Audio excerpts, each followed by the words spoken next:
Vamos a darle la bienvenida a una de las invitadas del día de hoy para charlar sobre un tema del cual se habla mucho en medios provinciales, medios nacionales. En realidad uno va charlando de lo que se va conociendo hasta el momento, que hay un simple proyecto dando vueltas que data del año 2024. Un poco lo hablábamos ayer también con el filósofo liberal que nos visitó, la famosa reforma laboral. ¿En qué consiste más o menos lo que se conoce hasta ahora? Y cómo nos puede llegar a afectar si soy empresario o si soy trabajador. Y para eso la invitamos a María José Quinodós, que es contadora y licenciada en Economía y por supuesto especialista en todo lo que tiene que ver con el ámbito laboral. Gracias por la visita, buenas tardes. Hola, buenas tardes, muchas gracias como siempre por invitarme a participar y a contarles a ver qué es lo que vemos de estas propuestas que tiene el gobierno, no solo de Claro. reforma laboral, tributaria y previsional, pero bueno, se ha puesto sobre el tapete, como hablábamos recién afuera del aire, la laboral ahora como para ver digamos, cómo suena en el mercado, en la gente y ver hasta dónde podemos modificar, ¿no? Claro, según mi recuerdo hace muchos años ya que se viene hablando de la reforma laboral, pero siempre se escuchaba el tema y de golpe caía todo como que nunca alcanzaba a tomar estado realmente mediático, público, a llegar realmente al Congreso. Pero en este caso parece que estamos más cerca, ¿no?, de una reforma que realmente se produzca en los hechos. Exactamente. Las tres reformas, ¿sí? Ujú. De hecho, tributaria ya tuvimos con Macri, hemos tenido algún otro tipo de reformas y simplificaciones, pero laboral tenemos que, nos guste o no, comprender que el momento en el cual fue concebida la ley de contrato de trabajo y las leyes que van alrededor de esa ley datan de la década del 70, donde en realidad la economía, el mundo del trabajo era otro. Claro, cambió todo. Entonces, exactamente, algún retoque, alguna modificación deberíamos hacerle, ¿sí? Porque hoy los trabajadores no somos los mismos, las empresas no son las mismas, la economía no es la misma. Entonces debería quizás ayornarse algunos puntos para poder adaptarse a lo que es el contexto actual. Lo que sí hay que tener en cuenta, que por ahí hablábamos con vos hace un ratito, es no solamente la realidad y los derechos de los trabajadores, sino también la realidad y el contexto en el que se desenvuelven los emprendedores, las pequeñas y medianas empresas y las grandes empresas. Hoy la normativa laboral es exactamente igual para una multinacional que viene y se instala o para vos que querés abrir, no sé, un kiosco o una despensa acá en la esquina de la plaza. Claro, por eso ¿Sí? sucede mucho. A nosotros nos toca hacer notas a veces y uno hablando desde un gran empresario, pequeño empresario hasta un pequeño emprendedor, todos hablan de eso, la cantidad de trabas que hay o lo difícil que es comenzar a emprender en Lo este momento. burocrático Ujú. que es, ¿sí? Digamos, cuando uno se sienta por ahí a querer asesorar a un cliente, un emprendedor o uno mismo, tratar de comprender, en mi caso, yo doy una materia vinculada con liquidación de sueldos y derecho laboral en la facultad y también una de impuestos, cuando uno tiene que transmitir qué normas tiene que saber para poder dominar el tema, son muchísimas, ¿sí? Pero bueno, digamos, sí se necesita una reforma, por ejemplo, a ver, pero también hay que tener en cuenta que, como bien dijiste vos al comienzo, lo que se plantea ahora, lo que está circulando es una propuesta de reforma del año 2024, ¿sí? Claro, que por ahí entre lo que más se destaca, lo que quedó instalado, creo que lo mencionamos todos, son el tema de las vacaciones que pues las define directamente el empleador, que el empleado no lo puede definir, y las 12 horas de trabajo, ¿no? Donde en este momento, en este contexto, hay muchas personas que tienen otro trabajo ya y en este caso no podrían cumplir. ¿Será por el mismo salario? ¿Se les pagará más? Bueno, a ver, esa es pregunta de examen siempre en los exámenes de una de las materias.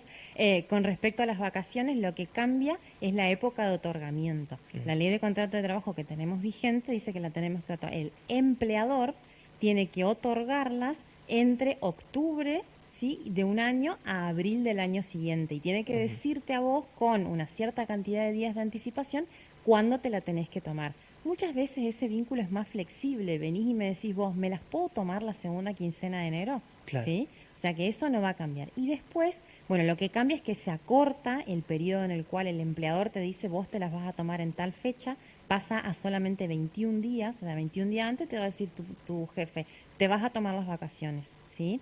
También se modifica que no va a ser necesario que sea entre octubre y abril, puede ser durante todo el año. Claro. ¿Sí?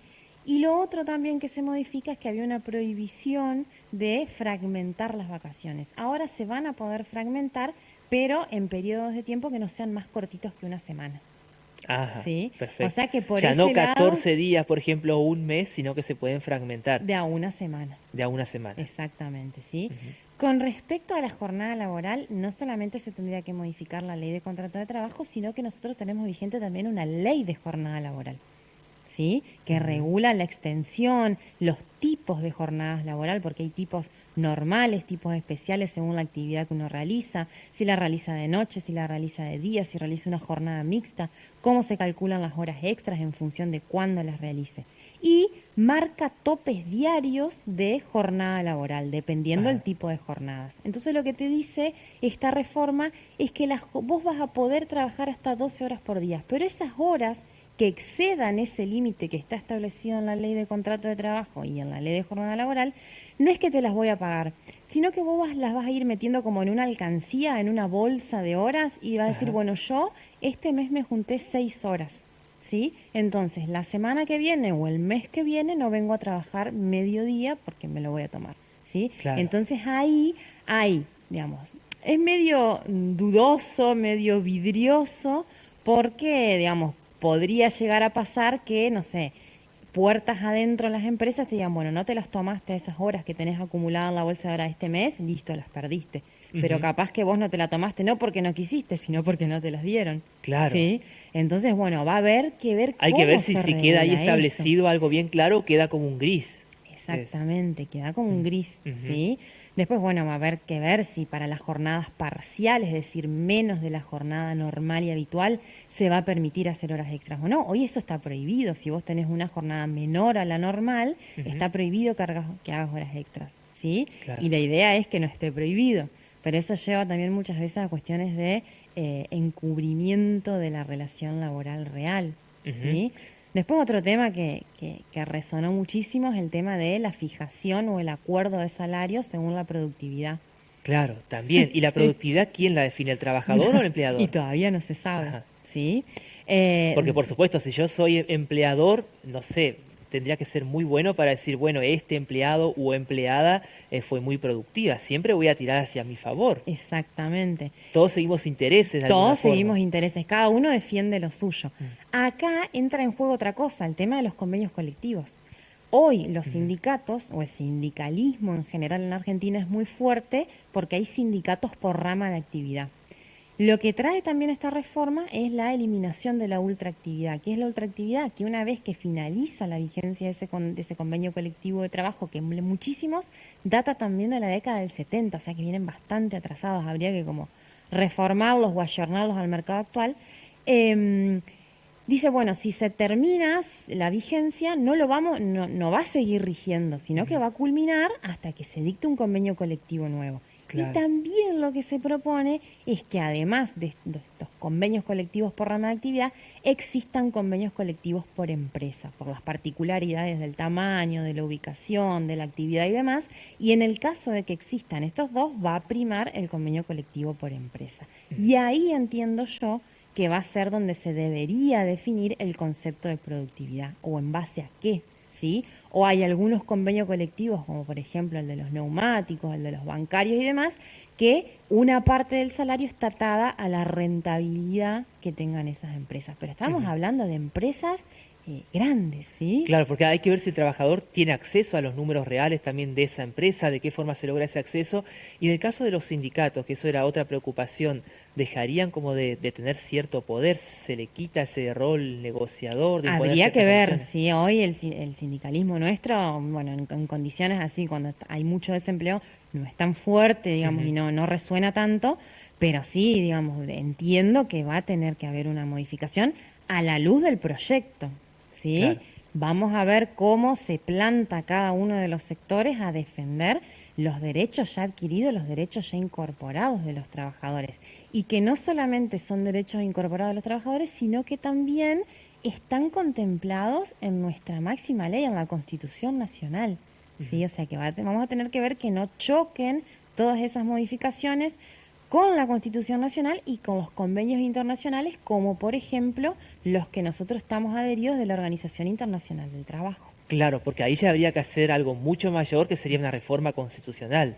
Eso- Exactamente, tenemos que hacer una reforma constitucional y bueno, eso, o sea, si no nos podemos poner de acuerdo para una ley, no sé si nos vamos a poner de acuerdo con la modificación de la Constitución Nacional, Claro. ¿sí? Ahora, a mí siempre me gusta ver, digamos, al país en un contexto mundial, porque no somos una isla. ¿Cómo se manejan, de acuerdo a sus conocimientos, a lo que sabe, otros países, sobre todo los países que a veces se miran, no sé, del mundo, de los países Brasil, a ver, desarrollados o nuestros bueno, vecinos? a ver, en realidad, por ejemplo, cuando uno mira Europa o mira el norte, están peleando por jornadas laborales mucho más acotadas, en el Ujú. sentido de que en vez de trabajar 5 días a la semana, trabajen 4 días a la semana. Claro. Esa Les- parte me gustaba a mí, por ejemplo. Claro, exactamente. Yo iba Bueno, por eso, no por la bueno, vos reforma. imagínate que 2020-2021 se aprobó la ley de teletrabajo por todo el contexto Ujú. de pandemia y demás, y bueno, después con los beneficios que traía esa ley vinculados, por ejemplo, con impuesto a las ganancias, fueron borrados, ¿sí? O sea que hemos ido como para atrás en ese sentido. Después, bueno, con respecto a algunos derechos de las mujeres, por ejemplo, Ujú. vinculados a las licencias por maternidad, hay licencias por maternidad muchísimo más amplias que las que tenemos nosotros, que eso también debería reverse, pero en el proyecto ni en todas las intervenciones de quienes quieren modificar la ley de contrato de trabajo están presentes. O sea que ahí deberíamos salir a poner, no sé si a poner el grito en el cielo, pero para reclamar que se haga una modificación integral. Y cuando, yo digo siempre, cuando uno piensa en una ley, así como pensamos la Constitución, la ley de contrato de trabajo, no tenemos que pensarla de diciembre del 25 para que entre en vigencia en el 26 y que probablemente sirva para hasta el 2030. No, tenemos que pensar en una ley que contemple digamos, la mayor cantidad de tiempo Ujú. posible para que después, bueno, digamos, dé seguridad jurídica tanto a trabajadores como a empleadores y a todos los ciudadanos. Claro, o sea que en caso de que se trate en el Congreso la reforma, no es algo que se puede aprobar en una noche, sino que tiene que tener mucho debate, me imagino, tratamiento en comisiones y también el hecho de escuchar a diferentes sectores. Me imagino que los diferentes sindicatos van a querer ser parte también de esa mesa de negociación. Obviamente, sí, cada uno va a ver, tienen que ser oídos Ujú. todos y por eso cuando uno tiene por ahí algún aporte, alguna sugerencia, alguna idea, tiene que tratar de acercarse o acercarle algún borrador o algo a quienes nos representan en el Congreso para que estén al tanto de todas estas cuestiones que por ahí uno, digamos, de no estar en la diaria, en la calle todo el tiempo, no se da cuenta, no porque no quiera, sino porque son tantas las realidades que hay que contemplar que por Ujú. ahí llevamos al desconocimiento. Claro, de acuerdo a lo que se conoce hasta ahora, esta reforma, lo que conocemos es un simple proyecto del año 2024.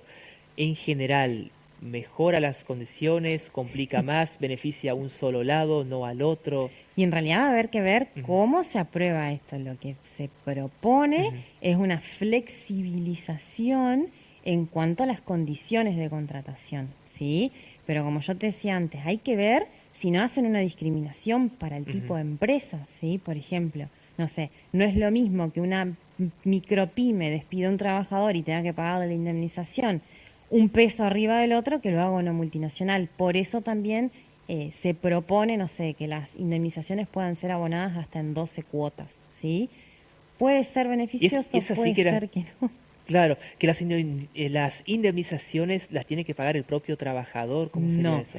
Lo que se pretende Ujú. con eso es que se adopte el sistema de la UOCRA. El sistema de la UOCRA o del sector de la construcción es un régimen de fondo de desempleo, que el empleador, sobre lo que cobra el trabajador, aporta un porcentaje mensual en una cuenta especial, ¿sí? que está regulada por el Banco Central y que se abre a nombre del trabajador, en el cual se va depositando todos los meses. En el caso del convenio de la construcción, los primeros 12 meses equivale al 12% de la remuneración del trabajador Ujú. y después baja al 8%. Cuando es despedido, renuncia, fallece, pase lo que pase, se extingue la relación laboral, el trabajador o sus derechohabientes tienen derecho a ir a buscar ese dinero Claro, en esa cuenta. pero no es que se le descuenta al trabajador. No, hay que ver cómo Es, salga el sistema. Si la claro. idea en fondo es ese laboral, no, lo paga el empleador.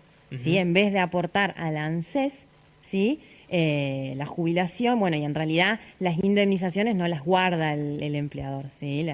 Me imagino que Claro. las utiliza para el giro comercial habitual de su negocio. Por supuesto. ¿Sí? María José, de mi parte muchas gracias. No sé si quedó algo más para comentar, para agregar que no hayamos hablado. No, después tendríamos que hablar en algún otro momento de la reforma laboral, de tributaria, perdón, que también es inminente y bueno, que Claro. estamos mirando lo que está haciendo Brasil y demás. Que tiene Y que ver una con otra, está todo entrelazado un sí, poco, pero es ¿no? mucho más difícil la tributaria porque realmente, digamos, régimen de coparticipación tiene un sistema especial de aprobación que eso va a llevar a muchos tires y aflojes en el Congreso y no sé si vamos a poder lograrlo. Bien. Y después la otra que nos preocupa a todos, jóvenes y no tan jóvenes, es la reforma previsional, que también también. ¿Qué tema ese? también requiere una reforma del sistema previsional, pero bueno, tenemos que ver cómo.